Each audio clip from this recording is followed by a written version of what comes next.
আসসালামু আলাইকুম। দেখেন, আমরা যতই অসুস্থ থাকি মহিলারা তারপরও তাদের রান্না বাড়া করাই লাগবে। তা আমি এই যে সকালে ভেন্ডি ভর্তা ভাত রান্না করছি, তাই আপনাদের সাথে একটু শেয়ার করলাম। আসলে মানুষ কয় না, ঢেকে কিসে গেলে যেন ধান বাঁধে, তাহলে আমরা মহিলারা যতই অসুস্থ থাকি নিজেদের লেগে না রানলে অন্য মানুষের লেগে ঠিকই রান্না করে।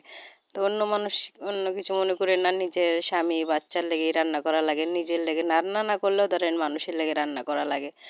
তাই বললাম আসলে এই যে রান্না করতেছি, ভেন্ডি ভর্তা ভাত রান্না করছি আজকে, তাই ভাবলাম আপনাদের সাথে একটু শেয়ার করি। যাতে ওই অসুস্থ থাকি আমরা রান্না করাই লাগে, তাই লেগে। তাই এই যে দেখেন, আমার মুখে কিছুই ভালো লাগতেছে না, কিছুই মজা লাগতেছে না। তাই আমি এই যে কটা ভেন্ডি ভর্তা করলাম, তাকে ওই দেখি এক নেলা ভাত খাইতে পারি নাকি, তাই খাওয়ার চেষ্টা করতেছি। আসলে না খাইলেও তো নিজের সংসারে কাম তো করাই লাগবে আসলে।